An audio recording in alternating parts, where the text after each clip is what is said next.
Hello guys, welcome to the fiction series. Today we are gonna see, what if Naruto was the princess half-demon and got harem? Part 1. Huge shout out to Shadow Knight Destroyer for this story. If you want more awesome fanfiction like this, don't forget to hit that subscribe button. So without wasting any time, let's get into the video. Naruto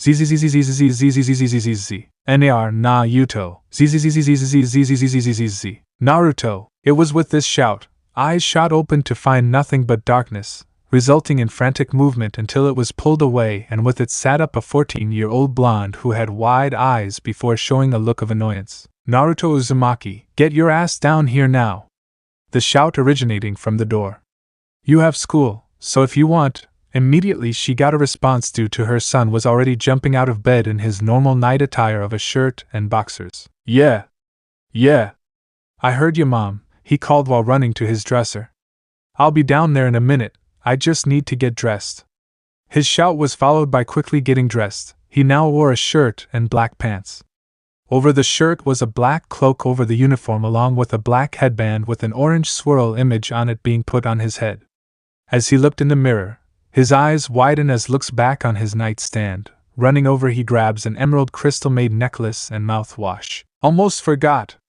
With that, he ran out his door, passing by a photo frame of himself when he was a kid next to a white-haired girl, both arm in arm as they smiled brightly while they were covered in mud on New Year's Day.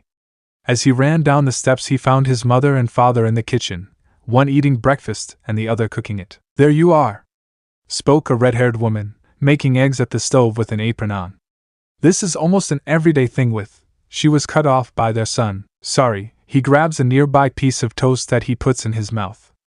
Munabe Lane was the sound that escaped his mouth as he ran out the door, not even listening for a reply, and resulting in his red-headed mother sighing aloud, unlike her husband who was smiling with a bead of sweat falling from his face. Kushina and Minato Uzumaki, son Naruto Uzumaki, age 14, Naruto. The two said simultaneously, their child once again getting up late for school despite trying to wake him up while their son had run out the door, down the steps, and entered the sidewalk. Turning right, he started to run, until, hey! Immediately the blonde perked up upon the familiar voice behind him. Morning, Naruto! He turns while taking the toast out of his mouth. Hey To! Was the slight stutter, having completely missed her before he stops, sweat appearing on his forehead as he stared at his longtime friend who stopped behind him, blinking in confusion. What? Yet despite that, the white-haired girl didn't understand he was staring at her outfit, which was a male school uniform. Aren't you going to an all-girls academy? That question has resulted in a sigh being given while she walked right past Naruto, who hurried, picking up the pace to walk beside her, the now annoyed girl, turning to look at him. We've been over this, she raises a finger. 1. It's easier to fight in this. 2. I don't like skirts. 3. Why are you focused on what I'm wearing? The response she got was Naruto looking away in embarrassment, yet she didn't pay that even an ounce of attention as they walked in the same direction, their schools being that way.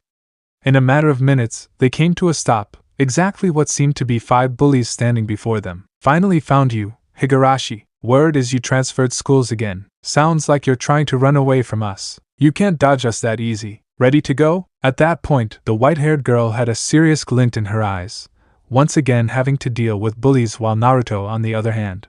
And there. His words gained their attention to see him taking a picture of them and Tawa. Hey, the leader points at him. What are you doing? His question gained the blonde's attention as he looked up from his screen. Nothing, just getting ready to forward this to our teacher. At this point, all 5 guys went wide-eyed before slowly looking very unnerved, surprising Tawa, who looks at Naruto, who waves the phone while a grin forms on his face. You guys were already warned once about this, you know. This seemed to piss them off at the evidence he held.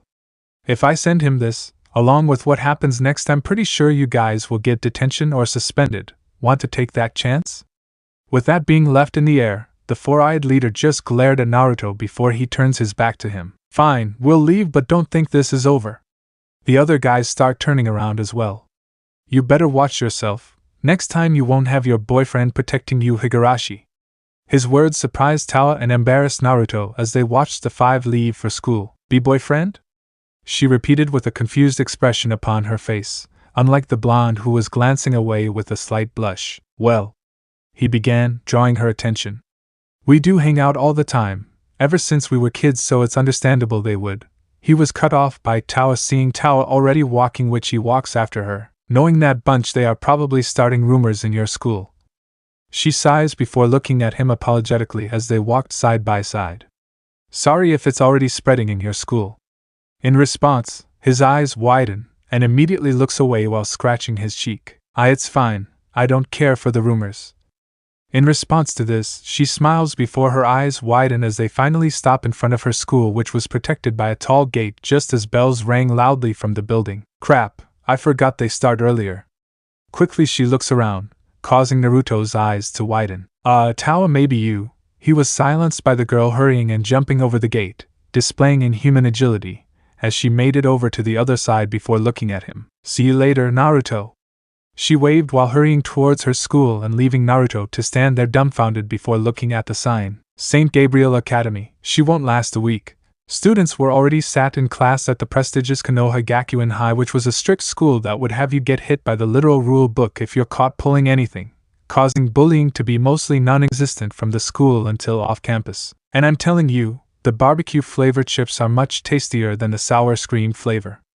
The largest of the class, Choji Akimichi, was in disagreement with one animal-loving student, Kiba Inuzuka. And I told you, 30% more in a poll like sour cream more. He crosses his arms.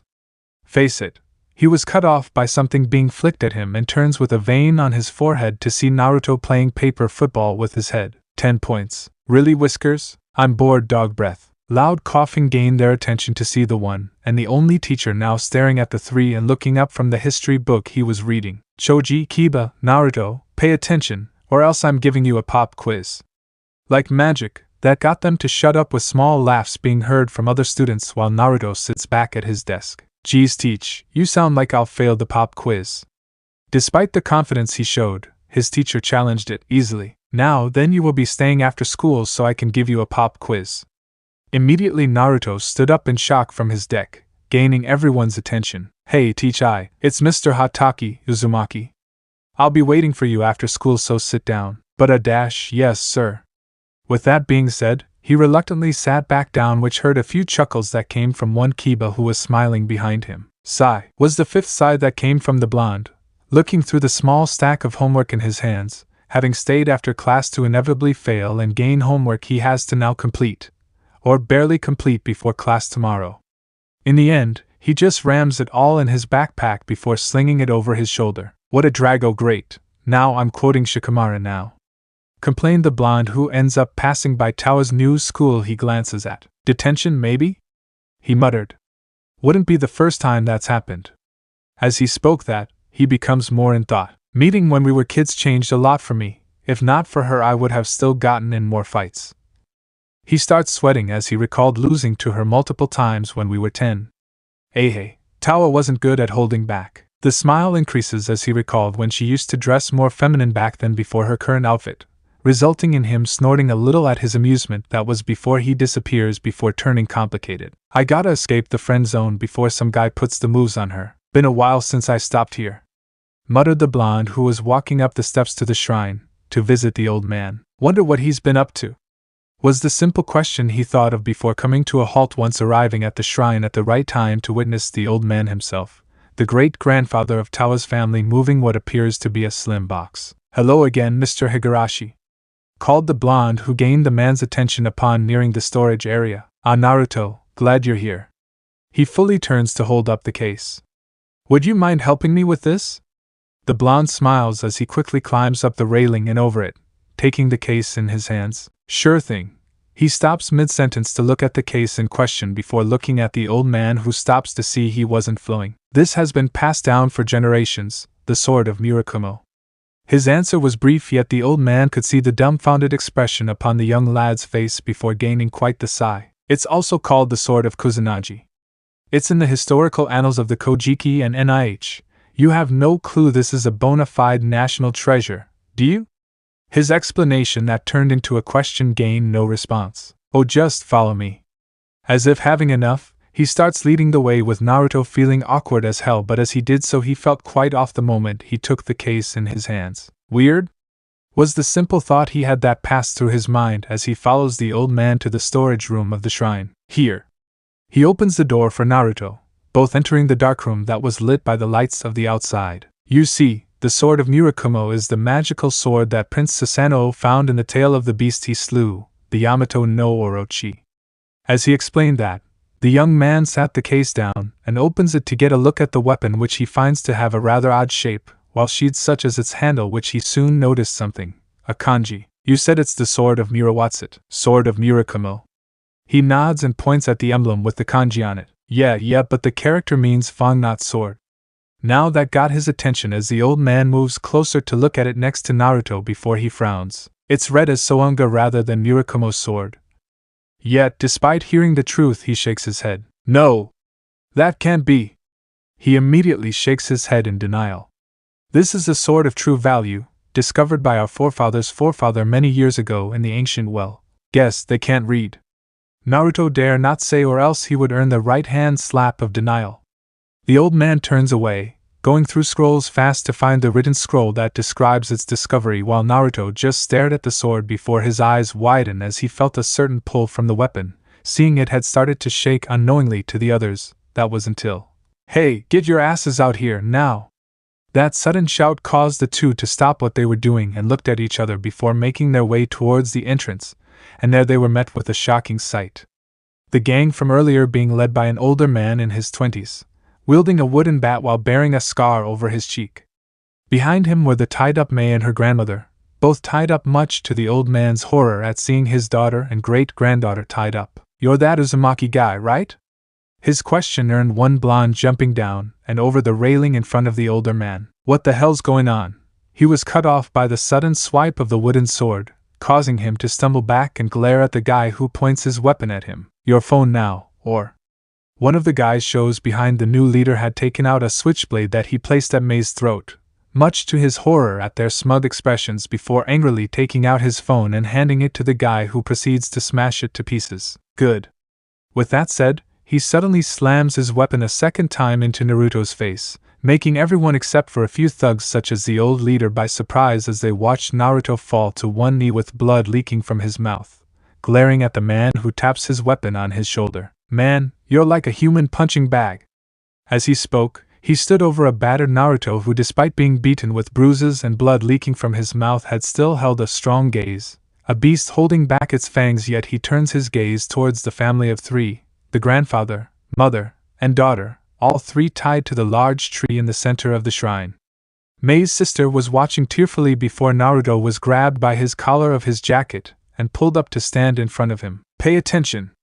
That shout had earned a punch to his already bruised face, gaining another splat of blood on the ground from his mouth, worrying one of them if things were being taken too far in the hostage of a family and the beating of a classmate. "Now that we have her family and boyfriend hostage, she'll be sure to come." The head of the group looks back. "It's your lucky day, boys. That chick will learn her place for roughing up your gang." It was with this said, a familiar voice entered the fray. "Really?" Naruto's eyes widen. "Guess we'll see." Turning towards the voice, they found Tawa standing at the entrance of the shrine by herself, shocking Naruto why she didn't just call the police, since they wouldn't be stupid enough to do anything to the hostages. "MRHMF," was the only sound Mei could make from her bandaged mouth, as tears were seen falling, much to Tawa's horror at seeing her family, then at Naruto beaten and bruised. "Mei, Naruto, Grammy, Grandpa, hold on." She glares directly at the scarred one in charge. "If you're looking for a lesson, I'm happy to help. You guys are gonna be the ones who'll get schooled today."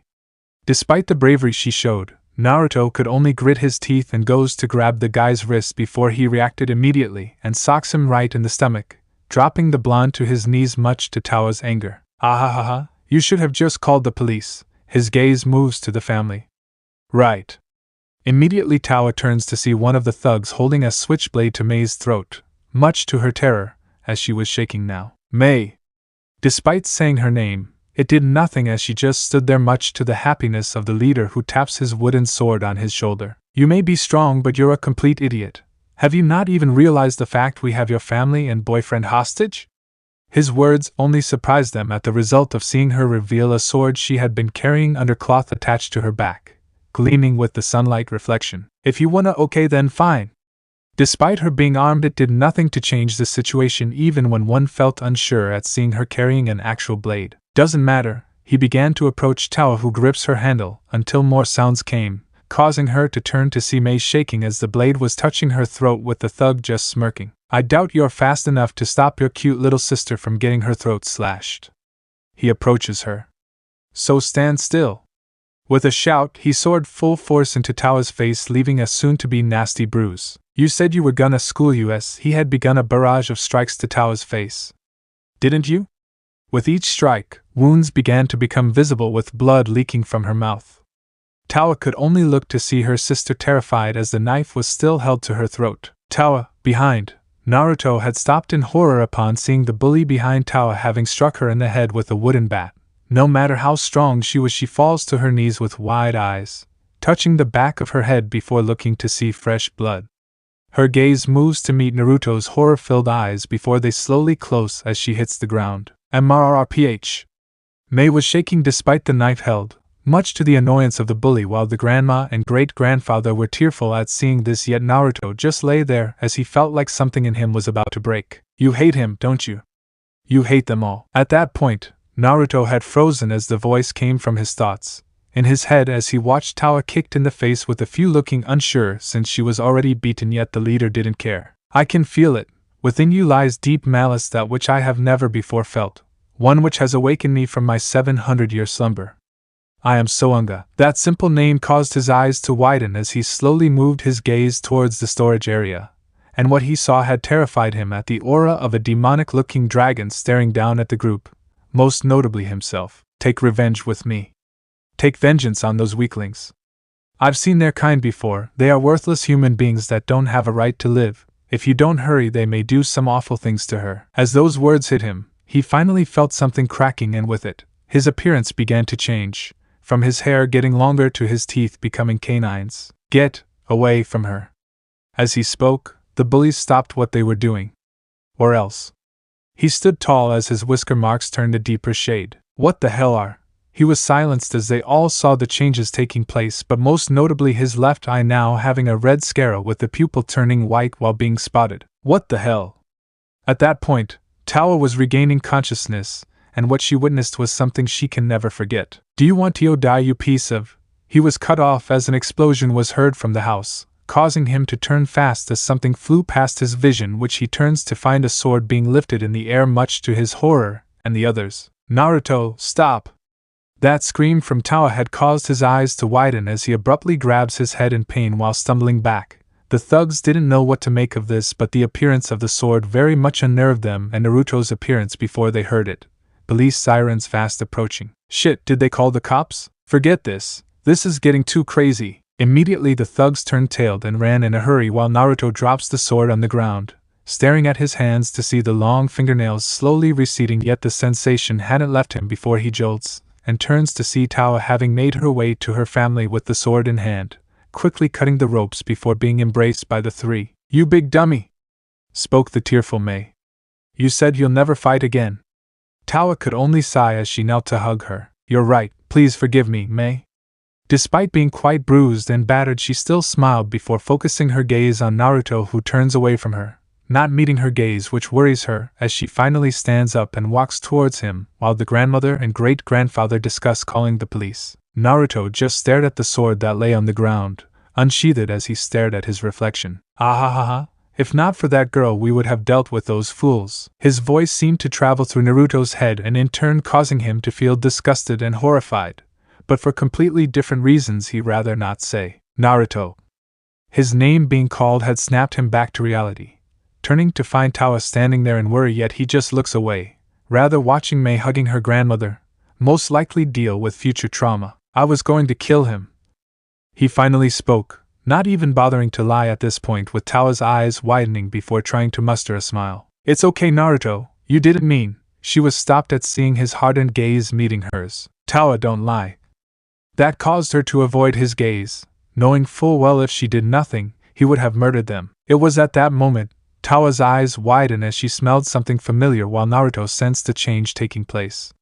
Both turned to stare at the tree in wonder before the family and Naruto watched as some sort of portal opened up where the tree was, shocking them all, which Tawa quickly grabs her sword while Naruto looks at the demonic sword on the ground and frowns, not wanting to touch it. Tawa, what is that thing? Mei questioned, yet her sister was focused on the smell just as three came out of the portal. They were shocked to see one centipede woman monster wrapped around a girl along with another girl holding onto the centipede monster arriving just as the portal closed behind them, trapping them here. Ow! Came the shout of the red-cloaked girl who hits the ground after being thrown off while the other girl grunts as she was being crushed by the female monster. I know that light. Tawa's mutter had gained his attention. I remember, that's it. Unbelievably bright place from my memories and this smell. As if by magic, her left eye glows much to the shock of Naruto, who never once had witnessed this before. Setsuna. That single name caused the blonde's own eyes to widen in shock as he turns fast to see said girl responding, looking at Tawa from the hold of the centipede while the other girl that had fallen away from them couldn't get up. This is simply great. The silver pearl is here as well. It turns its attention towards Naruto and Tawa. Now I'll have a pearl for each of my three beautiful eyes. It lunges at the two, yet Tawa was the first to react, jumping high towards it with her sword raised. Tawa, you're not, she fell to deaf ears. Setsuna, I'll save you. Despite shouting that, Naruto had already moved as if predicting the outcome, and that was her blade breaking upon connecting with the skin of the monster. Impossible, this thing broke my Kikujumanji? Disbelief was on her face before her eyes widened at seeing the monster drawing back its right arm before thrusting it right for Tawa, who could do nothing due to the head injury now tackling effect from her rapid movement. Idiot. This was all that could be said by one blonde that had managed to get in between Tawa and the monster, but not by enough due to the arm of the monster having ripped its way through his chest with his blood being splattered on her face. This single scene managed to horrify Mei, her grandmother, and great-grandfather, while Setsuna and the red-cloaked girl also stare in shock at the scene before them, but none were more emotional as Tawa, who could only stare at her best friend protecting her before abruptly grabbing him just as he was swiped off her arm and sent into the gravel, which she used herself to break the fall, holding him protectively. Naruto, why did you? She stopped to move her hands at seeing they were covered in his blood while said blonde was breathing lightly, eyes barely open. It was with this distraction she jolted and looked up to see the monster was approaching her after letting Setsuna go. Give it to me, I want the silver rainbow pearl you have in your possession. It lunges right at Tawa, who glares at the monster while letting Naruto down, her gaze entirely focused on the monster that was heading for her. How dare you hurt Naruto and Setsuna? Her shout of rage was followed by the flicker of a symbol on her forehead, along with a massive energy sword forming from her broken sword that pierced through the monster, much to the shock of Setsuna and the other girl, who watched the sight of the monster falling back as the massive energy dispersed. How? She stops and flinches, faking to one knee from her injuries she had taken on before this monster. Hey you! The shout of the girl in red had gained her attention, though she felt she wanted to pass out. Hurry up and finish her off already. She grits her teeth at seeing the monster was getting back up with the gaping wound in its chest while she was weak along with Setsuna.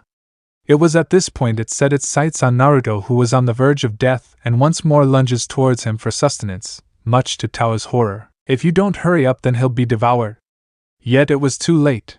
Tawa tried to stand but could manage with her head injury, falling to one knee and forced to watch as the monster was feet away until a voice rang out. He's mine! Was the single shout they heard, witnessing the sword on the ground coming to life as it flew right at the monster that had turned to the voice, being impaled through the center of the forehead as it falls back, dead. This very sight shocking everyone at seeing that demonic sword outright protecting Naruto, who lay in a small puddle of his blood. Naruto! Despite the weakened shout, Tawa was making her way towards Naruto despite being a little wobbly, yet even so after a few feet she begins falling only to find heralded being helped to stand, looking to find Setsuna at her side. How do you know my name? Her question gained shock from Tawa, yet her main attention was on Naruto, which she understood and left questions for later, helping her make the way to him. But upon passing the vanishing corpse they were met with the sight of a motionless blonde who stared blankly at the sky. This very sight causing her eyes to widen in horror, and moves towards him with Setsuna letting go of her, watching as she bends down at his side. Naruto! Her words gained no response from the teen that just stared past her, which all she could do was shake the corpse. I'm sorry, I'm so sorry. If it wasn't for me and my foolishness, then you wouldn't have needed to protect me, so, please, say something, anything. At this point, she was now shaking as tears fell. I finally reunited with my sister. I wanted to introduce you to her, so please. She lifts his body in her arms to hug him close to her. Please don't die. As she spoke, Setsuna felt uncomfortable, yet for the first time she felt what can be sadness at the sight of the girl she doesn't recognize crying. The girl in red just looks to see Mei crying into the grandmother, while the great-grandfather appeared to be giving a silent prayer. Ahahohaha. That laugh had caused everyone to turn at the disrespectfulness which came from the sword that was stabbed into the gravel, the voice angering Tawa, who glares at it with falling tears. Why? What the hell are you laughing at? You think this is funny? Her shout was followed by Setsuna pointing her blade at the untrustworthy blade, while the girl in red was intrigued at such a weapon, speaking. Fool, do you not know who I am? This question seemed utterly pointless to Tawa, who couldn't comprehend what it meant before the jewel orb on the sword glows crimson, engulfing them all in its light. I am Soanga, child of Sesomaru. I am the sword of hell. The sword of world conquest. Its words confused the girl, who didn't recognize the name at all, but what it said next changed everything. If you wish to bring him back, then place me in his hand, for I can reanimate him. Upon hearing that, Tawa's eyes widen, and immediately reaches for it, but was stopped by Setsuna, who grabbed her wrist, causing her to turn in anger at her. Let go, Setsuna. She starts pulling her arm. I need to save Naruto. Yet her words only seem to unnerve the girl more, not knowing why or believing they are related, and just looks at the blade. What are you planning? That simple question to the blade gained only laughter. Another child of Sesomaru, twins at that. Its words caused Setsuna's eyes to widen at the implications it set forth before speaking once again. I wish to make that child my new owner, a ruler that surpasses the likes of him. His inner malice is what awakened me from my 700-year slumber, and I foresee greatness.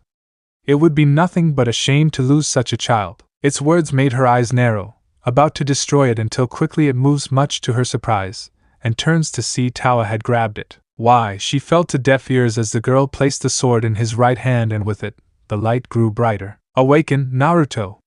The reincarnation of. As it spoke, the gaping hole in his chest began to be sealed by the earth instant, flying up and covering the wound, converting to actual skin as it entered and closed it.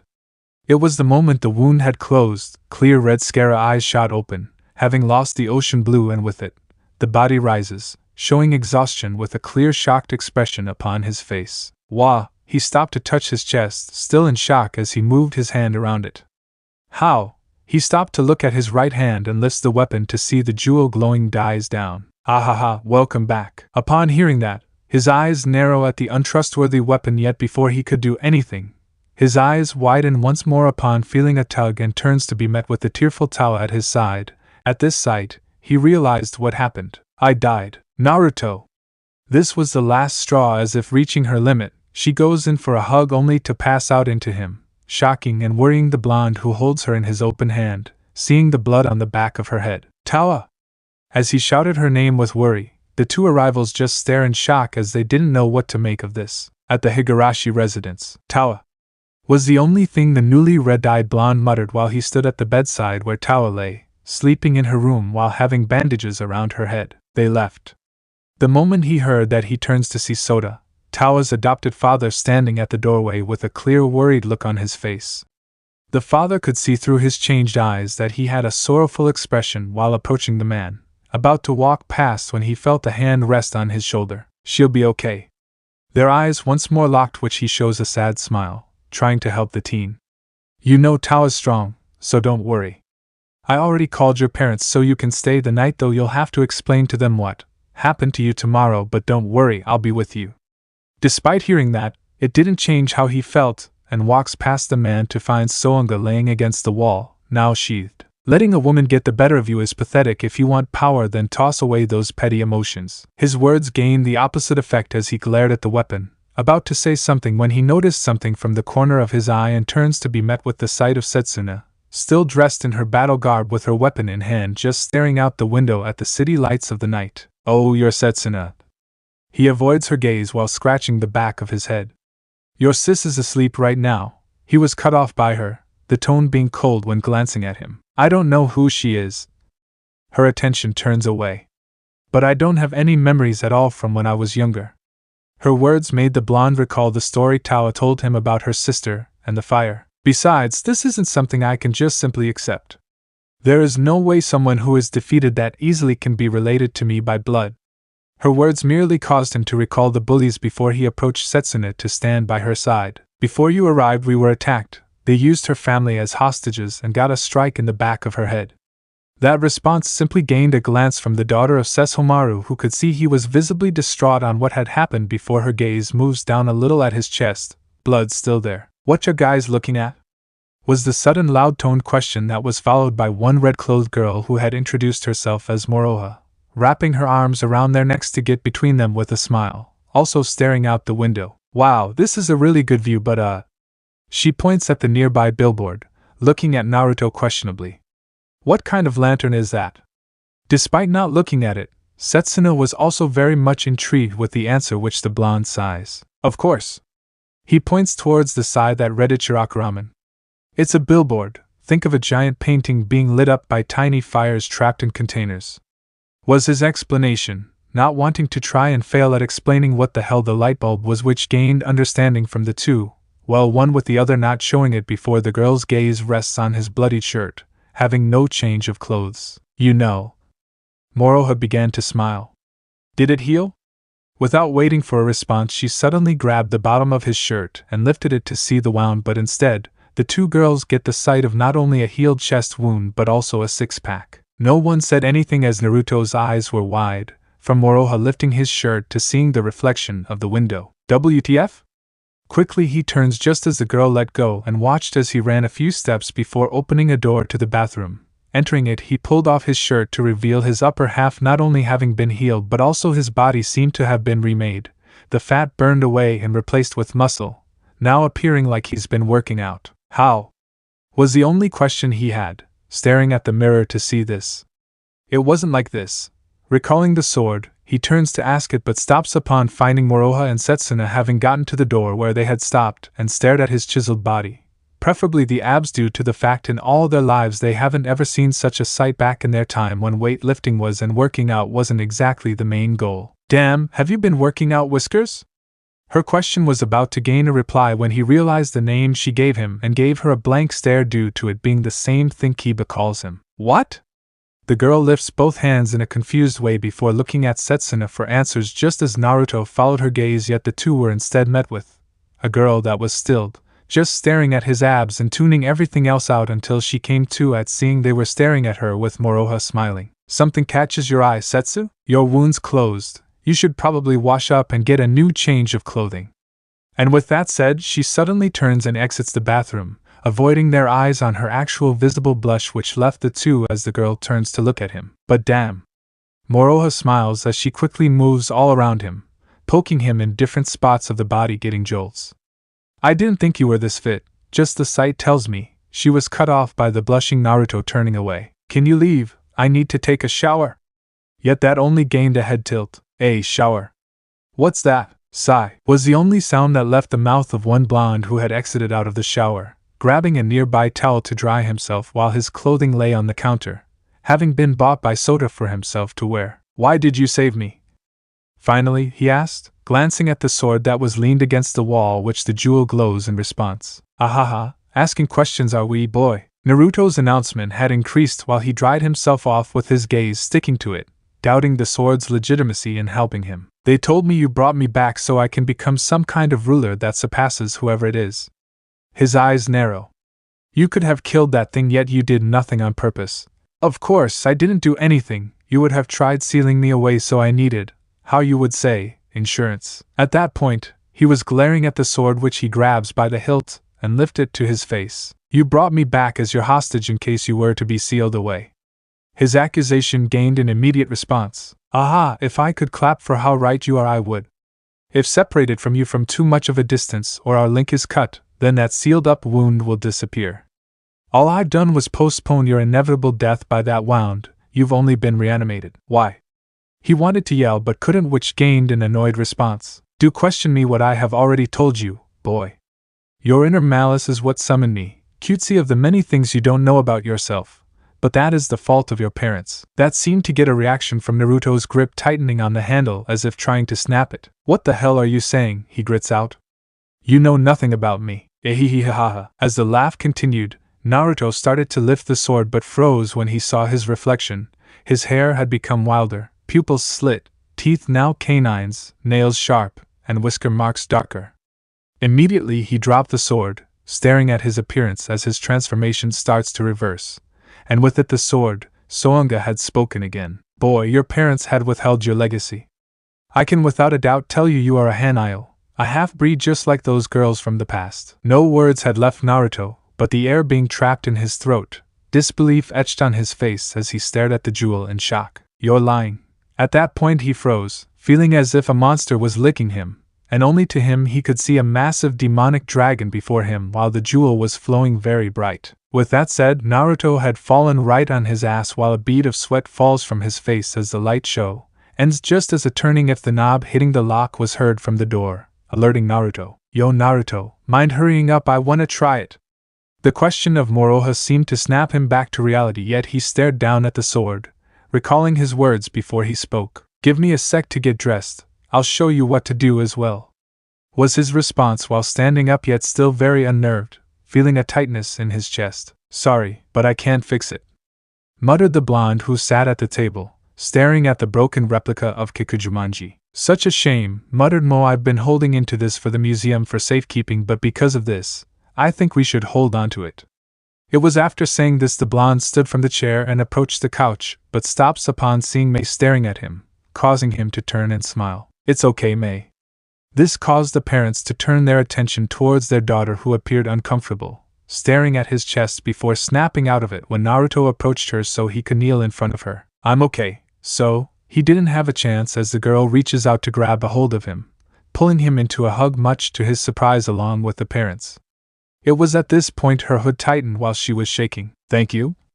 Sniff, for protecting. Sniff, sis. Upon hearing that, Naruto merely smiles sadly before he hugs her back and pats her head. Don't worry, I don't need any thanks. With that said, he separates from the girl who was wiping her tears away while the blonde stood up, with the scene reducing the parents to tearful smiles, for they too were grateful to Naruto before the father starts wiping his eyes. So Naruto, before he could finish, a shout was heard that changed the atmosphere instantly. Man, that was nice. The voice came from down the hall, gaining their attention as footsteps were heard. You wanna know what? I've never splashed around in hot water before. As she spoke, she stood completely nude for all to see with a towel hanging from her neck. This action gained immediate movement from Soda's wife, Mo, who proceeded to shield her husband's eyes at the scene before realizing an issue and quickly turns to see Naruto was utterly dumbfounded, his face completely red with his mind trying to comprehend just WTF happened in front of him. How nice for you. Well, it's getting late and a change of clothes will be in the guest room. I took the liberty of picking out some of the clothes Tawa usually doesn't wear for you and Setsuna. Her response was immediate to get her out of the room and in clothes. Good idea! She smiles brightly and turns to the tomato blonde who couldn't look away. Don't forget, Naruto, you're taking us sightseeing tomorrow. I want to see this massive village up close. With that said, she turns around. But damn, that was amazing. Ahahaha. With that said, she hops away, leaving only silence as Naruto sat his ass down just thinking what he saw before he finally spoke. I'm sorry, but WTF was she taught? His question earned a shocked expression from Mo. Language? I saw everything? His hands go to his hair, gripping it. Kagome's gonna kill me if she finds out. It was at that moment, the father couldn't help but snort a laugh. And Tawa? His smirk reduced the blonde to a blushing mess, but his eyes widened as he recalled what she said before speaking again in a relaxed tone. I'll go tell Moroha perhaps the day after tomorrow would be better after all your parents. Soda was cut off by Naruto. I'm going, was the only response, surprising the father, yet he saw just how bothered Naruto appeared as if something had occurred. Are you sure your parents? He couldn't continue due to Naruto speaking up while looking away. I'll talk to them some other time. He looks at him uncomfortably. Do you mind if I stay here for a few days? This question seemed to worry the man who didn't understand yet didn't bother asking. It's fine, he put on a concerned face. Though let's not make a habit about it. I'll let your parents know you want to stay over a few more nights to watch over Tawa. In response, Naruto stood up while giving a nod. Thanks, Mr. Higurashi. Come on, just accept it already. Spoke the sitting Moroha who sat on Tawa's workout bench, staring at Setsuna. You saw that demon power. The way I see it, she can't be lying about being your older twin sister. Like Moroha, the blonde also wore a sort of small kimono pajamas. I'm not gonna keep going over this, and besides, it's obvious she most likely is just sleeping. She glances at Tawa, who lay in bed. Someone who freely sleeps like that. She was cut off by the blonde that sat at Tawa's bedside in a chair. Yeah? He looked at her with slight annoyance. Not your sister, but I doubt it. At this point, Moroha smiles. Hey Setsu, you never slept, have you? This question took Naruto by surprise while Moroha saw her eyes' reflection. Bullseye. Sleep is a weakness that leaves you open for an attack. Everyone in the warring age knows that. Moroha just shakes her head in disagreeing, showing a big smile. Nope, that's not it. It's not that you don't want but can't. This seemed to confuse Whiskers. Don't act like you don't know. Your dreams got eaten by the dreaming butterfly. When he heard that, his eyes widened just as Setsuna turned in confusion. I'm saying you're under a nasty curse, courtesy of the cursed spirit dream butterfly. Naruto merely tilts his head when he heard the phrase cursed spirit, thinking she meant demons/yokai. You can never fall asleep or have any dreams ever again. Despite hearing this, she didn't seem much bothered by it, with Naruto placing a hand on his chin in wonder. Could this butterfly be the cause of her memories being gone? His question had gained their attention, yet Moroha smiles in response. Bingo! She turns to her. Your childhood was also stolen by it. I don't see why this matters, it only works for my advantage. Yet, even so, Moroha just smiles while breathing out as if sighing at her reluctant attitude. Setsuna. Her name being called had instantly caught their attention as Naruto looks to see Tawa was getting out of bed. Tawa.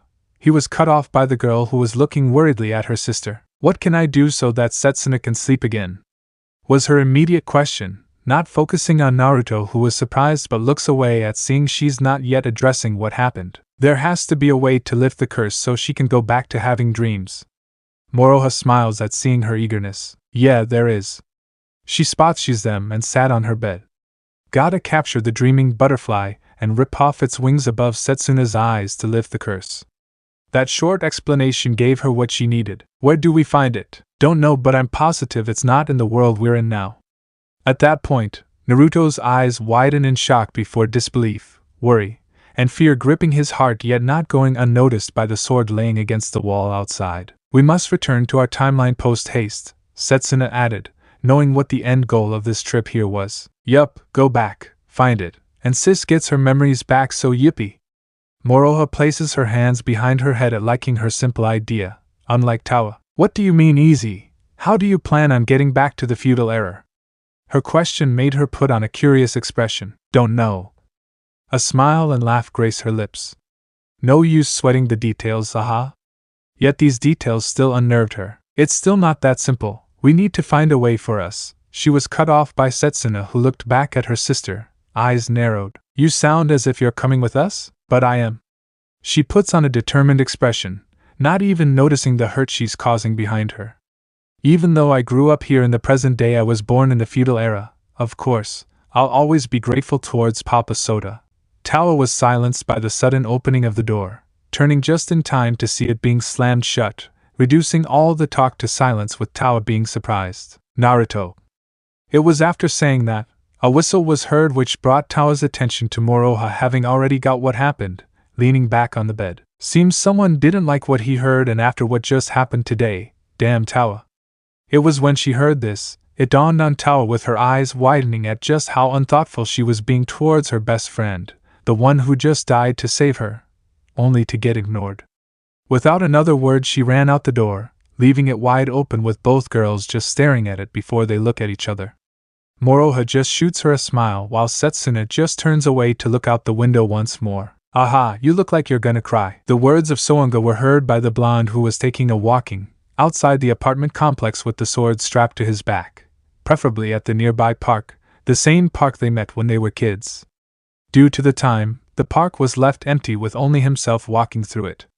His red eyes were fixated on the ground, on his path, while taking in everything he's been through today, dying, coming back, finding out he's not fully human, and now Tawa planning on leaving to return home. Could you just shut up already? Was the 5th time he asked, knowing that he couldn't let the anger get the better of him and throw it away. Yet, even so, its words kept digging a hole in his chest. You knew this day would eventually come, that she would have to leave to return to the past, didn't you? The question seemed to have gotten a response as his footsteps came to a stop as his left hand turned to a fist and fought back the tears, thinking about everything that's happened between them. You may act oblivious, but you knew this was a long time coming. Yeah, I did, so what? He starts shaking as he grits his teeth. So funking what? That outburst got the surprise of Soanga, who didn't expect him to give an outburst yet knew tears were falling. It wouldn't matter if I knew or didn't. I still would feel like this when the day came she was going to leave. His left hand attaches itself to his face as he held the tears back and forced them down, yet even so the thoughts didn't stop. They revolved around the girl he's known since they were young. Wouldn't you be sad knowing someone you love was going away and most likely to never return? No response was given from the sword, as if his words caused a relapse of its memories of its past before he became the sword known as Soanga, or perhaps it was contemplating if that were true or not. Either way, Naruto began to calm himself as his fists unclenched themselves. It was at this time he started hearing fast approaching footsteps that came to a stop behind him. Naruto. At that point, he froze as he knew Tawa was behind him. I'm so. Her words met a wall as the blonde turned to meet her gaze and a fake smile. Don't say anything. He looks away towards the stars, trying his best to restrict the truth. I knew from the day you told me about your sister that you would leave one day. I knew this would eventually happen. He turns his back to Tawa, who stared at him with wide eyes. I just need some time to take a walk. Besides, you should probably oof. A sudden hit came from behind, feeling someone ram into his back before he turns to see Tawa hugging onto him with her head pressed into his back. This sight caused his eyes to widen as his demeanor began to break, yet quickly looks away as the emotions he was bottling up was starting to come up. You're a terrible liar. Her words had the effect of Naruto biting his lip incredibly hard, drawing blood. Just be honest. Honest. As his hands clenched, he starts to grit out his next words. You mean how shitty it is that after everything we've been through, you're gonna up and leave? Upon hearing that, he could feel his arms tighten around him. I'm sorry, but I have to go back. Tawa didn't let go, knowing he may just leave. After all these years, I finally found Setsuna again, and knowing she's lost her memories and can never sleep, I have to do something to help her.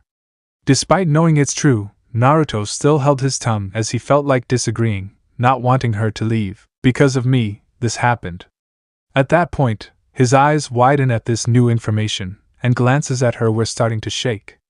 When the forest fire happened, if I had just kept a strong grip on Setsuna's hand, then we wouldn't have been separated. She wouldn't have lost her memories. She wouldn't have such a weak older sister who not only couldn't protect her but couldn't even protect her family, her friend.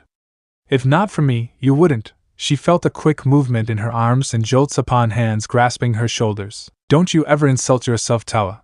As he spoke, the tearful girl just looks up to meet his strong gaze as he's finally realized something, what he needs to do. I gave my life knowing full well I could die, and I refused to hear you breaking down in sorrow. Without waiting for a response, he reached out and grasped her right hand to place it against his chest, and it was then she realized there was no beating. As of right now, despite being reanimated, I'm just a walking corpse, Tawa. Her eyes just widened in shock. It told me the truth. I can't age, I can't grow sick, I can't die. As long as I'm with it, I'm just a corpse. There is no point in my life continuing but for you.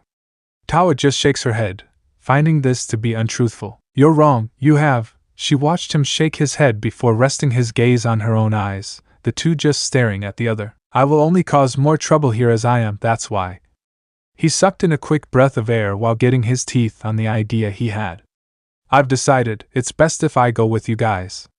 At that point, she was shocked, the memory of what happened now once more appearing in her mind. You can't, your life. She stopped when she felt her grip tighten while it still held it against his chest. I'm just a corpse. In this day and age there is no way I can continue a normal life. But perhaps, if I go in the past, I may be able to find a way to regain what I lost. It was at that point she too realized that he wasn't wrong, being the best choice, yet her thoughts rest on his actual family and his friends that, despite not talking much, has mentioned them. Naruto, don't say that you have a family that loves you, you have other people. How about you stay here and watch over everyone while I find a way to help?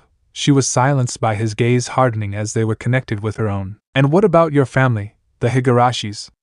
His question had caused her to look away, her thoughts on them yet pushed it aside. I'm not their actual daughter. I know I'll be sad, I know they'll be hurt, I know may end up being unable to forgive me if I can't go back, but I have to return to my own time and help Setsuna. I'll think of a way to return, so. The words ended up dying in her throat, finding herself backed into a corner of being a hypocrite at this point with Naruto staring at her. What I'm about to tell you, Tawa, is the truth on just how selfish I can be. At this point in the conversation, she didn't know what to expect, never before hearing him say a line like that, yet his expression was blank and unreadable. You mean more to me than my own family and friends. Your life means more to me than theirs. If it means protecting you, I would gladly do it again. It was by hearing that last part she was consumed by shock, while the blonde recalled something else. I can feel it. Within you lies deep malice, that which I have never before felt, one which has awakened me from my 700-year slumber. Guess dying made me realize just how funked up I am. Always two sides of the same coin was what Grandpa Jiraiya used to say. As he thought that, he just stared into Tawa's shocked eyes while she tried forming at least something. But all she was able to mutter was a single word: why? That single question had caused the blonde's eyes to widen, yet for some reason he felt like chuckling despite the situation, as if by instinct to lighten the atmosphere, yet instead stuck with a smile, as he thought of a simple explanation, and that was when his right hand moved to find its way to Tawa's face, caressing her face, and in return getting even wider eyes, saying, "It's because I care for you as my closest and most important friend isn't gonna cut it. How about because I love ya?" It was with that response that Tawa's face began to heat up, from her cheeks turning red, with her gaze being all over the place besides Naruto. Naruto, I. Finding the words to best explain her predicament did not go exactly well.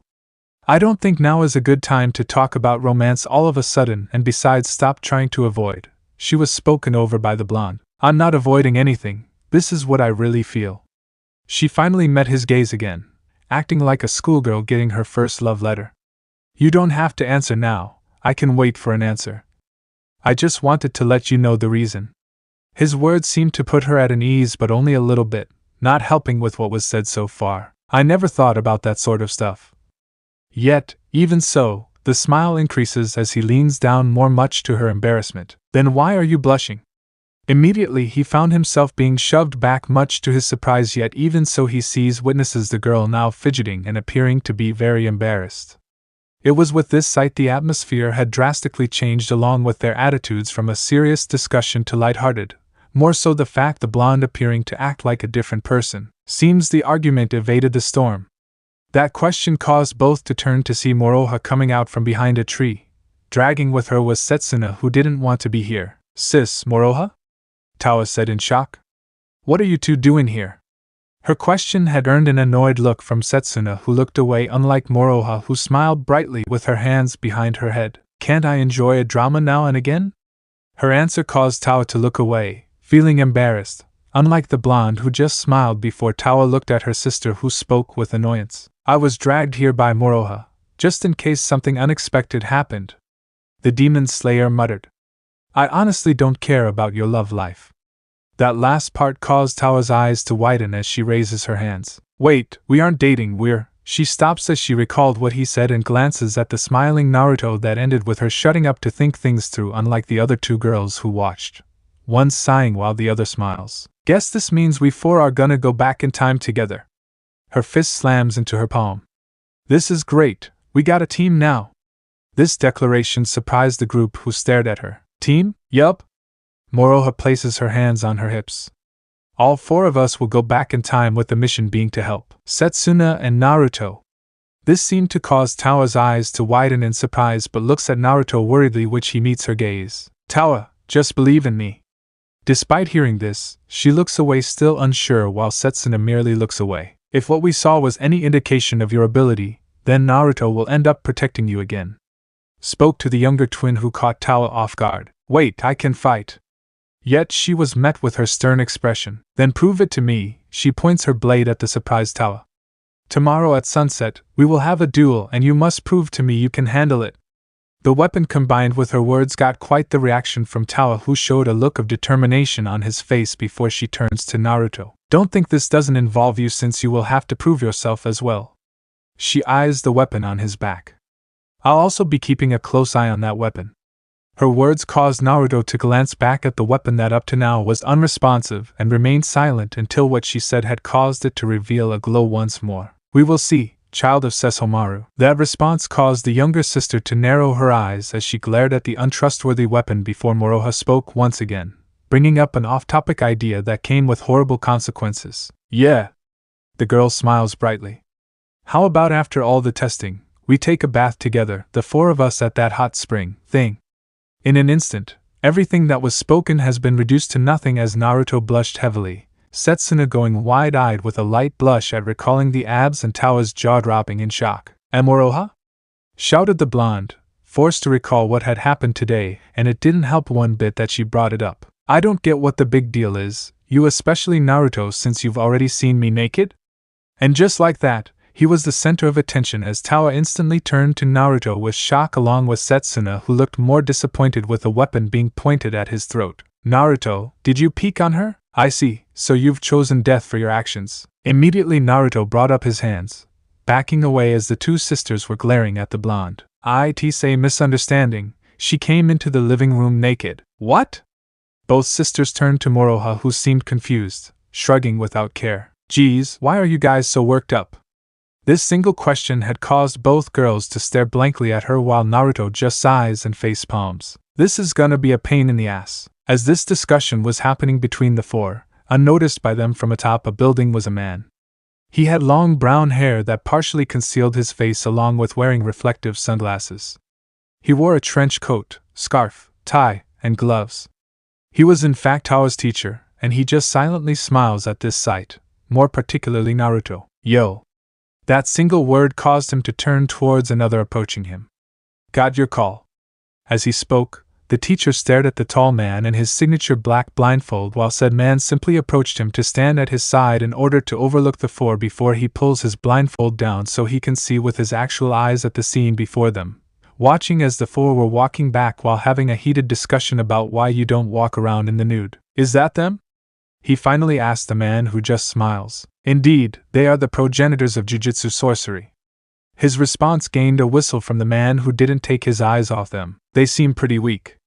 This merely caused the other to smile while turning away. "They do seem like that, huh?" He turns his back to the man. "Of course you would believe that, Gojo, but in time those four will become pillars that start everything in helping this world."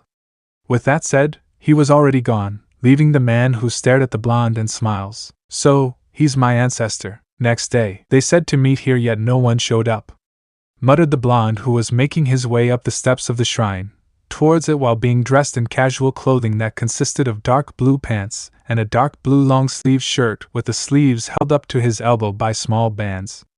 Around his neck, he wore an emerald crystal-made necklace. "I feel ridiculous. Release me from this confine at once, vessel," demanded Soanga, who was inside a guitar case that was strapped to Naruto's back to not draw attention towards it. More so the fact to keep up appearances it was literally under an actual guitar, making it cramped in it. "You know, for a legendary sword you complain a lot. You dare mock me, half-breed?" That demand merely caused him to frown as he recalled the sword's words yesterday. "Boy, your parents had withheld your legacy. I can without a doubt tell you are a Hanyo, a half-breed just like those girls from the past." A visible frown forms on his face upon recalling those words before he was stopped when hearing fast-approaching footsteps and looks up to find one smiling Moroha making her way down towards him, her clothing consisting of casuals such as jeans, a red shirt, and a black jacket over it. "Hey, Whiskers!" The girl stops in front of him and does a spin which displays a dragon logo on her jacket. "Isn't this jacket badass?" Turns out Tawa had this hanging in her room, though I wouldn't say it's her style. Yet her question was met with an annoyed expression that confused her. "What? What's with that look you have? Can you stop calling me Whiskers?" This surprised her, yet she puts on a thoughtful expression and smiles brightly at him. "Nope." Her response gave way to a frown. "Besides, I like calling you Whiskers, it just fits." With that answer given, he merely sighs before the two walked together back down to see if the other two girls arrived, and sure enough, they did. Moroha was smiling while glancing at the blushing blonde who was staring at one nervous Tawa, not making eye contact with the blonde upon seeing his gaze, for she wore civilian clothing, ordinary girl clothing to be exact, which was a cream-colored off-shoulder top, a graphite long-sleeve shirt partnered with a matching velvet cloth necklace, jeans, and sandals. Next to her also stood Setsuna, who was wearing a light blue dress and under it was a white short-sleeved shirt, as well as she also wore sandals. Now that we're all here, Moroha began while pointing towards the large buildings. Let's explore. Without even waiting, she runs off, much to the annoyance of the three, who didn't bother to run after her as they start walking. Our first stop, shouted the girl who stood in front of a massive building before her, the mall, with a big smile on her face, unlike the three who were behind her, two being more exhausted than the other. She was almost hit by a car 3 times. Is it not obvious to look both ways before crossing? As Naruto, Tawa, and Setsuna mulled over their thoughts, they watched the girl turn to look over towards them, yet stopped smiling upon seeing their expressions. Hey, what's the problem? I know those assholes almost hit me and all, but look, I'm fine. She pats herself with the smile returning. No, nay, ow.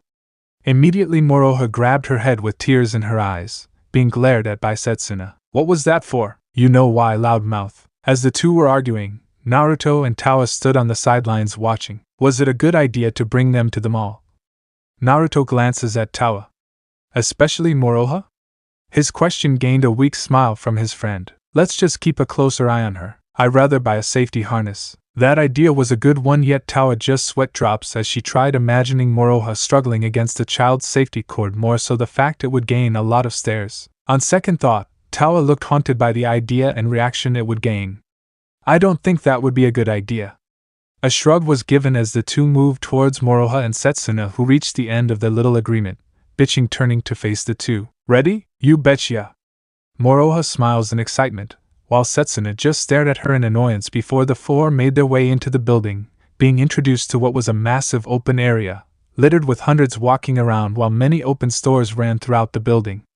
The group walked towards an escalator, and immediately Moroha and Setsuna stopped to stare, in turn gaining their attention at the edge of it. Something wrong? What is that? Moroha raised a finger. Why is it moving? Her question lingers in the air, causing Tawa to smile awkwardly, with Naruto understanding. It's called an escalator. Tawa began. It's a way for people to go down the stairs much faster, plus it's helpful to the elderly. Yet even with the explanation, Setsuna didn't seem much convincing, unlike Moroha, who just looked amazed, and immediately she starts running towards it before being grabbed by the jacket. Don't, you're gonna get us kicked out. This seemed to confuse the girl before he points and the four looks to see a security guard eyeing them. Who's he? The guy that works for security, so no running. In the end, the four stood on the escalator as it made its way down, with Moroha just standing there in annoyance. When she looked at the security guard with annoyance, she froze to see he was staring at her suspiciously with a piercing gaze. Why is he staring at me? He smells fear. Wait, what? Moroha starts to appear to panic before Tawa looks at him, not so much as amused as him. Naruto, don't mess with her. Her words got him to smile before he looks back at the confused girl. He does that when troublemakers catch his gaze. His words got a confused and annoyed expression from the girl as they made their way to the bottom where they stepped off. I'm not a troublemaker. You were almost hit by a car 3 times. She tried to argue but stops and sweats before smiling sheepishly, while the three just sigh at the girl as the four continue walking. So, Tawa began, which gained his attention. Where to first? Her question gained the immediate response of Moroha, who turns towards them. I smell something good, was her response. Let's get something to eat. This surprised them, which Setsuna spoke up. We just arrived. If you want to eat, then go by yourself. This got a smile as she turns to leave before being abruptly grabbed by the back of her jacket. Knowing you would most likely try to rob them. This gained a hurt expression from her. What do you take me for? Thief, lawbreaker. The blank expression, response of Setsuna and Naruto caused Moroha to once again feel like she was being put down, while Tawa just smiles uncomfortably at this. We could get a small bite. Tawa offered, much to Moroha's happiness, as she hugs the girl all of a sudden. Thanks, Tawa. Despite how grateful she was, it could only match the despair of Naruto, who realized he will be paying for the food. Man, I'm stuffed, Moroha spoke happily with a pat on her stomach. We never had this kind of food in our time. Despite how happily she spoke, the blonde was staring at his froggy wallet in despair. To think she could eat that much, muttered the blonde, never before witnessing another that could eat more than him while having a smaller body frame, becoming inconceivable basically. I'll pay you back half the amount when we get back. Yet that offer was denied by the blonde, who shook his head. Don't bother, we'll be leaving anyway, so I don't have to worry about money. He stops just as Tawa and Moroha did. It was then they realized it. 2. Where's Setsuna? It was with that simple question the three had turned around to see Setsuna standing outside of a store, with a complicated expression. Moroha quickly makes her way towards the girl where she wraps and around her, gaining her attention and annoyance. Hey Setsu, something catches your eye? This caused her to look away while the others approach her. Setsuna. Tawa stops as her eyes widen in surprise, which Naruto took notice of, and moves a little closer to the girls to see inside the store, which his eyes shot open, for it was a swimsuit and lingerie store. The three turned to look at Setsuna, whose face began to redden as she abruptly walked past them. Those clothing are just undignified, she muttered, which the three just stare at her before Tawa smiles a little awkwardly, with Naruto raising an eyebrow before a small blush forms and eyes widening, looking away as he wondered about Tawa wearing a swimsuit or lingerie, yet Moroha just smiles as the wheels in her head turned, taking note of this store to visit again before hurrying after the others, and that's when she saw it. Whoa! Moroha's smile increases, gaining their attention to see her pointing at something. What is that? The demand was loud, gaining many stares, much to Tawa's embarrassment, while Naruto looks up to see the big screen playing a trailer from Godzilla vs.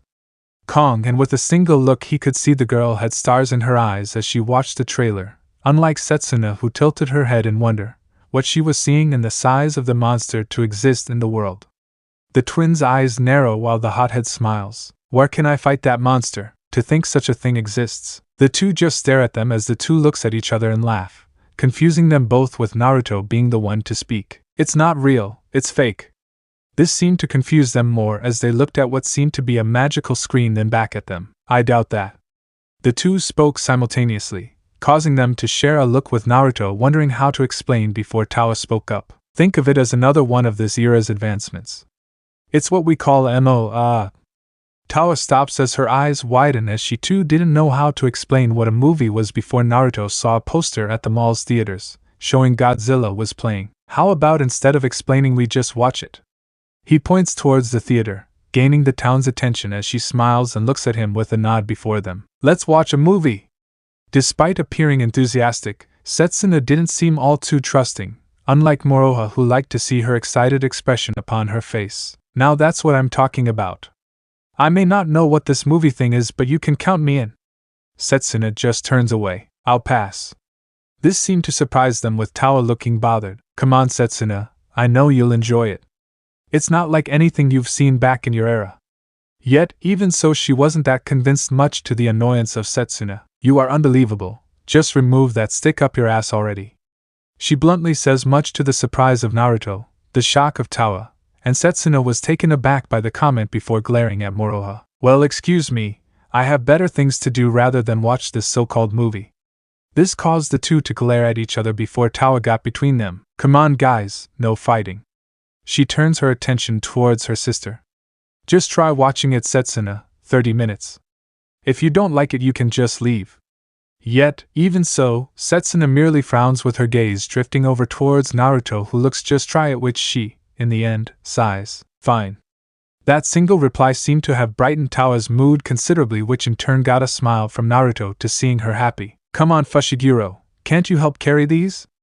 As he heard that voice, Naruto just blinks in surprise a little, while the three girls start making their way to the theaters to see what time the movie plays. No thanks, I didn't buy anything. Naruto just turns to see three individuals passing by him, the males unnoticed being a year older than him, while the female by 2. They were walking past him, yet one of them had stopped for a similar reason, a feeling that caused him to turn, with the two staring at each other. Yo, Itadori, what's the holdup? Naruto, you coming? As the two sides called their names, the two just stared at each other for a few more seconds before they start turning away at the same time and back towards their friends. Weird. Both thought at the same time. What was that feeling just now? In the end, they pushed those thoughts aside, yet among those two, another voice thought, this feeling, that was amazing, Moroha declared with her big smile glued to her face. I've never seen such a thing in my life. Her shouting drew attention from others as she turns to look at them. This era is amazing, can we watch another? Tawa smiles happily at hearing that, while Naruto smirks before glancing at Setsuna. What do you think of it? It was interesting at best. Her tone and expression were the same, not appearing to be all too impressed by what she had witnessed, unlike Moroha, who was overjoyed. This seemed to disappoint Tawa, unlike the blonde who just stared at Setsuna. "You're not a good liar." This took her off guard before turning to look at him. "Why would you think that?" "Dunno." A shrug was given. "Always could tell when someone is lying and all. May not show it, but I can tell you enjoyed the visuals." His words caused her to be the center of the attention for the three who stare at her while she avoids their gaze, becoming a little embarrassed before turning away. "I said it was interesting, so drop it." "Ah, is someone embarrassed?" At this point, Moroha had an arm around Setsuna, who was very annoyed before his gaze rests on Naruto, and Tawa before her gaze turns to the skylight to see the sun high in the air and sighs, knowing she'll have to put up with this for a while. Sigh was the only sound that escaped from Naruto's lips after a full day at the mall with the other three, plopping down on the couch while the other three were unpacking what they bought. Such a waste of time. The voice gained his attention towards Soanga, who was out of the guitar case and laying near him. "What we could have been doing all this time is training to master my power. Despite being a half-breed, you still have potential." Naruto just ignored the sword and rolls to the other side to not face it but introduced to another sight, Setsuna in her usual garb. "I don't understand why I had to wear such clothing," muttered the younger sister of Tawa, her gaze meeting Naruto's, which he sat up. "It being sundown, thought you would have faced off with your sis Al." He was cut off by her blade being pointed at him. "Enough talk." Her gaze hardens.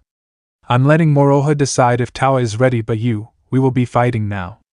Her stern gaze met his own before he glances back at Soanga before getting up and grabbing the hilt, eyes narrowing as he stared at it before recalling Tawa, and immediately he turns to her. "Let's go to the shrine." A nod of agreement from Setsuna was given as the two proceeded to walk out the door with one destination in mind. Naruto and Setsuna stood across from each other, preparing as the blonde had removed the scabbard while strong at her. "She will not be an easy opponent at your level, but knowing the way of the sword will." "I never swung a sword before." "Wait, what?" "Enough talk." She grips her naginata, the blade directed at Naruto. "Your test begins now." Not giving them a word out, she slashed the air. Scourge of Swallows. With the name came the attack, a barrage of green yoki in the form of swallows head towards the blonde, who went wide-eyed and jumps out of the way with a roll. It's not that difficult to deflect them. By the time he stood up, he noticed Setsuna was no longer in front of him, but instead above. She was high up in the air, falling towards him as she swung full force, with the blonde ducking and rolling right out of the way of her blade that slashes into the, bringing up the first from the strike she made. "Stop dodging!" She immediately dashes for him with their blades connecting with the other, with sparks flying as the two were struggling before Naruto grits his teeth as a right kick came slamming into his left side, causing him to grunt before he swung the blade that she easily dodged and slams her staff into his stomach, which forced him to his knees, falling to one knee with Setsuna holding him there before she jumps back while spinning her weapon. Cyclone burst. With the strong, he found himself being launched into the air, where he slams into a nearby tree and slides down it with a painful grunt. He just looks up to find Setsuna staring down at him with the blade at his throat. "Fight me seriously. If you cannot even manage that, what makes you even think you can protect Tawa?" His gaze hardens. "Let alone yourself?"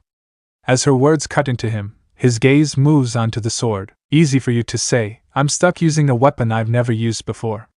This seemed to have caught her by surprise. "Are you seriously telling me you've never wielded a blade?" She looked visibly surprised and somewhat disappointed before turning her back to him, surprising her opponent. "Forget this. If you can't even wield a blade, there isn't a point to test you." Her words caused his eyes to widen before he grits his teeth. "If you cannot wield a blade, then tell me what you can wield." His eyes merely widen at the question, and it was at that point Setsuna came to a halt as a light appeared behind her, lighting up the park, which she turns fast to see the wide-eyed Naruto staring at it, at Soanga, whose light was dimming down to reveal a three-sectioned staff connected by a single ring in between the joints of the weapon. On one end bore the jewel with a short blade above it, while the other end didn't have the jewel but a longer blade. "You can. I was never a sword originally, so I have the power to transform myself, however." Soanga silences himself as he saw the blonde smiling and looking at Setsuna, who didn't know what to make of the weapon since none before in her time had used such a weapon. "Are you mocking me with that contraption? See for yourself." With that short conversation finished, Setsuna made the first move and dashed for Naruto, thrusting the blade and making sure it wasn't aimed at a vital area until sparks flew in the air, followed by wide eyes as she found her weapon pointed towards the sky by the one before her, having defected her blade. It was at this moment her eyes widen in pain, finding one end of the staff being slammed into the side that sent her rolling to one side before she got back on her feet to see Naruto charging yet faster than she saw him move before. Scourge of SWA. Setsuna had begun to say mid-motion with her weapon being swung until the blade was hit by the staff and points towards the ground, momentarily taking her aback at the fact she didn't account the staff was long and had the reach if held by the far end. In the end, she snapped out of it and barely was able to deflect the next strike, the one after that, and the one after that due to the multiple ways he swung that staff or held it like two short blades. To think such a weapon can be used like this, it doesn't help that blade seems to have altered his body in a way to benefit. Setsuna was silenced as the blonde fell past her, turning to see he falls to the ground with wide eyes as the weapon, swung and now transformed back into a sword. It seems that is your current limit. While he heard that voice, the blonde was shocked and starts to lift himself now feeling exhausted before a blade was found at his neck. Looking up he was met with Setsuna's gaze. I see, so you must have gone over your limit just now. She pulls the weapon away. That's enough training, I've seen what you can do. Her gaze meets Naruto's once again. You're not ready. Her words resulted in him looking down until she continued. However, that being said, until we do go back I suggest you train. Her words took him by surprise yet he didn't argue against them as he grabs the hilt of the sword and stood up. Can we still train? This question seemed to have surprised her yet she just looks away. I suppose. Her words got a grateful smile from Naruto who now has a training partner, and in the end, the two made their way back, side by side. It was the middle of the night, past 2 a.m. For someone who should have been asleep stood Setsuna who was staring out the window in silence. That was until she heard movement. Turning from where she stood came to Naruto walking towards her. Shouldn't you be sleeping? Her question was met with the blonde stopping next to her with his left hand scratching the back of his head. About that. A frown forms. Because my body was reanimated, it doesn't exactly need sleep. This news caused her eyes to widen a little as she watched him look quite annoyed out the window. Don't tell Tawa, rather not her get fixated on my inability to sleep as well. At this point she frowns, recalling her words. I don't understand her problem, Setsuna said, a look of confusion on her face. Ever since I can remember, this is how it's always been for me. I don't know why she's so focused on that, but it's never been an issue.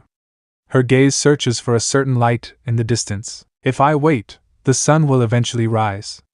As he took her words in, minute went by in awkward silence until Naruto glances at her which she picked up on. Do you have something to say? Doesn't it get lonely? This question had caused her eyes to momentarily widen before they returned to normal, her gaze turning to look at the blonde. You've done this every night, by yourself and staring at the sky. He looked a little bothered. If it were me, I would find it pretty shitty.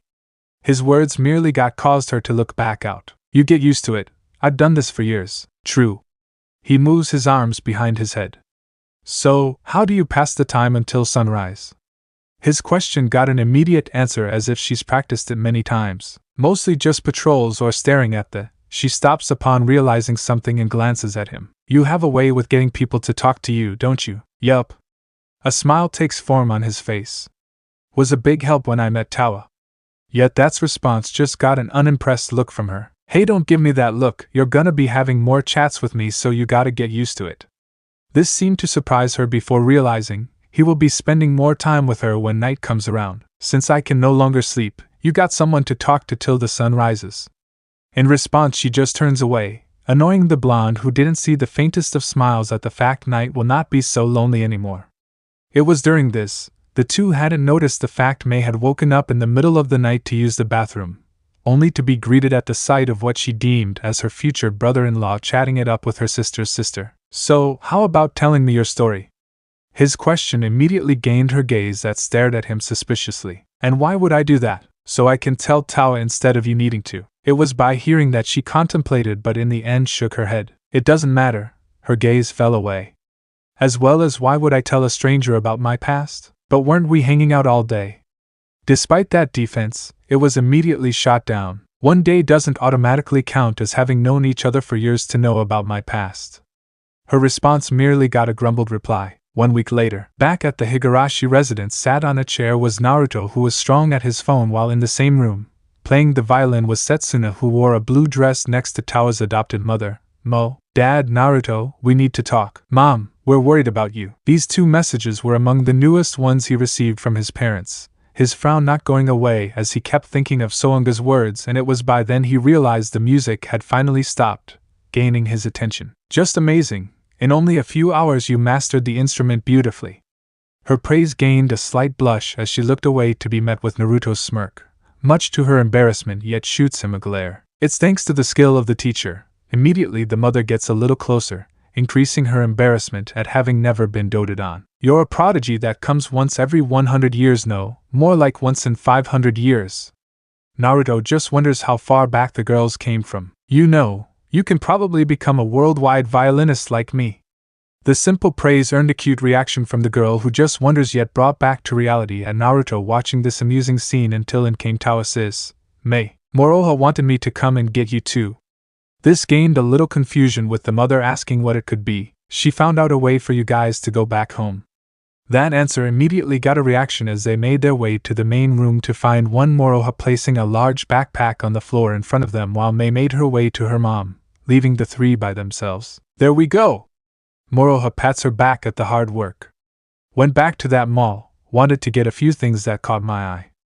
Also, what's with the fancy get-up, said Suna. You guys going on a date? She said the last part in a teasing tone, yet Setsuna raises a fist, about to unleash a pounding upside her head. Enough, did you find a means to get back? A quick nod was given by the smiling girl who happily replied, You bet I did. Remember the first time that we came through that rainbow corridor that we felt our energy being stolen? A demon called Roodhead was the cause. This seemed to confuse the girl, unlike Naruto who had not a clue what they were referring to. The plant demon? Turns out it got tangled with the roots of the Tree of Ages, so it created a time-traveling doorway. This information seemed to amaze Setsuna. Oh, you did your research. Nope, I just asked it, It was sitting, looking bored, so I asked it a question, and wouldn't shut up. Anyway, whenever we need to go back to the other world we can get there by negotiating with dusty old Roodhead. Naruto places a hand on his chin as he wonders it is a good way to get on its good side so they can keep returning to this timeline. I see, so it's worth a shot, but… She glanced at the backpack. What's the bag for? Moroha down to open it. I'm glad you asked. She flips open the patch. Just a few things I thought would be useful. She takes out a handful of boxes, with one of them catching Naruto's eyes as a blush appears on his face, which was noticed by Setsuna, who followed his gaze towards a box that appeared to have a design of purple squares on it, which she noticed too and holds it up. This box caught my eye, yet that owner wouldn't let me have it. She smiles with Naruto beginning to sweat. So you stole it. She was cut off by the teen swiping it from her hand. Hey, what's the big idea?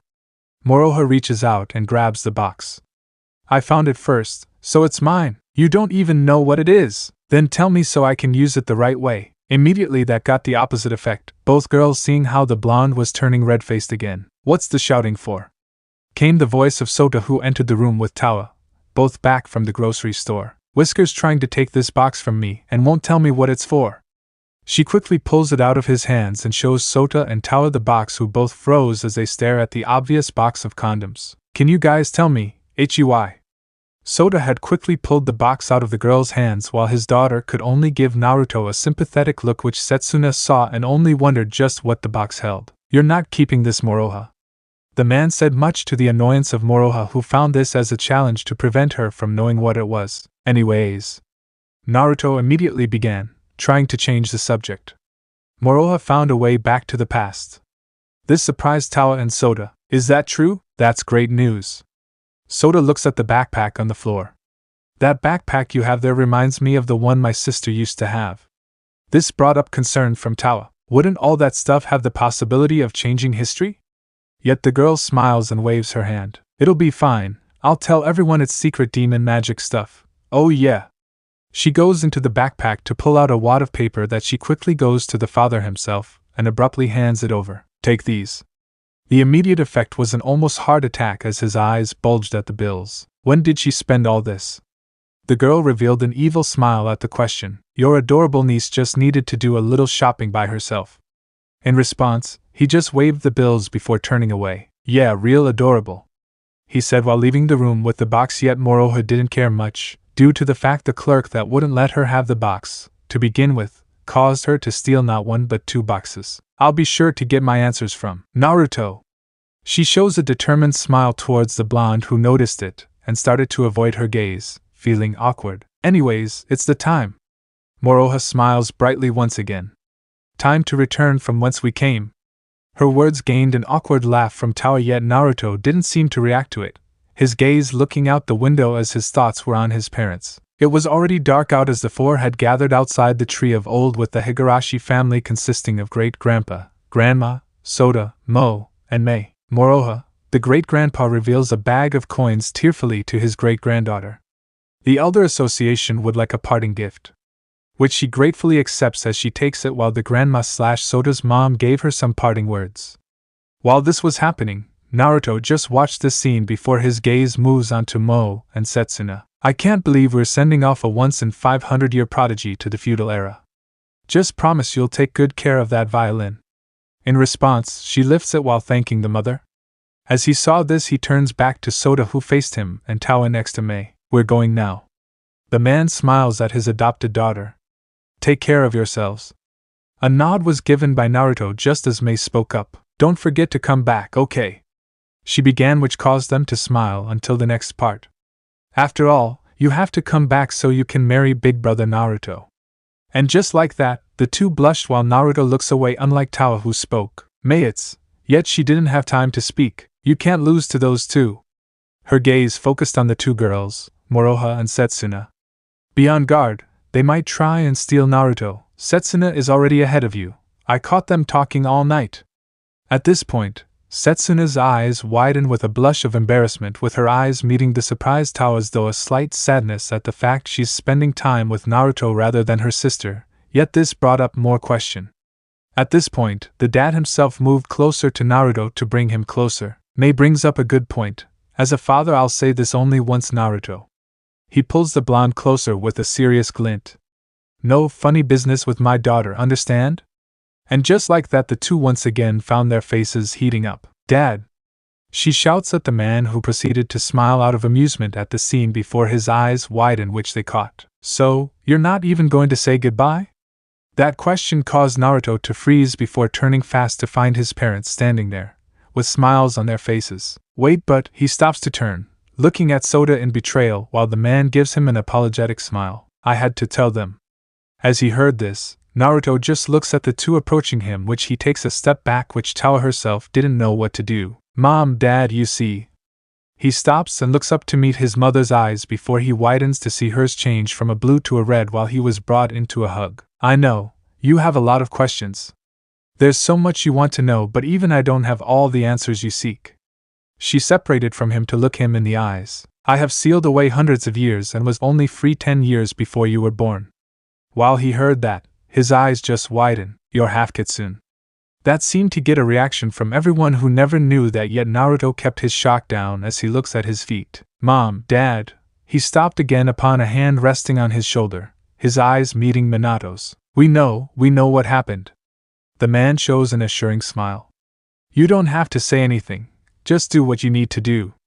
As he heard those words, Naruto opened his mouth, but no words came out, yet tears still appeared in his eyes before he shows a manage. I love you guys, you know? We know, and we love you too. The three hug, with Tawa just smiling at this scene while Moroha and Setsuna join her side, the two also smiling at this scene before they saw Kushina's gaze turn to them. Well, so this is the long-lost sister I heard so much about, Setsuna? She said to the demon slayer, who looks away. As well as the supposed daughter of Kagome and Inuyasha. Her gaze turns to Moroha, who was a little surprised before she proceeds to approach them, and without waiting for a response she hugs the three, who did not expect that, as she leans down close. Watch over Naruto and make sure he doesn't stray from the right path. Her words seemed to surprise them, while Naruto wondered why exactly he couldn't hear his mother speaking, like his hearing was partially dulled, before clearing upon her separating from the three. You three would make such lovely grandchildren. And just like that, Tawa sighs as she's about tired of all this, unlike Setsuna, who was avoiding her gaze with a light blush, and Moroha just smiles at finding this funny. I'm not so sure about that, even if he's already seen me naked. And just like that, Naruto face bombs at the same time Minato pinches the bridge of his nose. Damn it, Moroha! As he shouted her name, he was reduced to a shaking form upon his mother getting in front of him with her glare piercing his soul. Want to explain? He simply brought his hands up yet did nothing as his ear was grabbed and pulled, which his mother spoke into it. I'd better not hear stories of you pulling your grandfather's perverted antics, or else we'll do more than just talk when you get back. Her words got an immediate reaction. Yes, Mom, he reluctantly said, which Kushina smiles and takes out an envelope she hands to her son, who takes it. Read it when you arrive, was the only response she gave him, which he places in his pocket just as Moroha reveals her pearl. Hey, Roothead, we have something you can't get in this era. 3 rainbow pearls filled with demon power. I know you've been wanting these. Setsuna and Tawa's single eye glowed while Moroha Pearl did the same. If you want these, let us return through time, and then you can have these. That good with you? In the seconds that followed, a strong gust of wind followed before a light. Fine, we have a deal. With that, a beam of light came forth of rainbow light, and with it, followed a portal before them. Let's get. Moroha stops at seeing her backpack and Setsuna's violin case already going through, much to their shock. Oh crap. Without another word, the two jumped through immediately. Wait up, guys. Tawa called, yet she saw Naruto looking back and followed his gaze to their family all standing together. Thank you for being my family, see you soon. We'll be back. With that said, they too jumped through the portal as well, so this part ends here. Alright, that's it for today's video, guys. Let me know in the comment section how was the story. And also don't forget to like, share and subscribe. I will meet you in another video. Bye bye.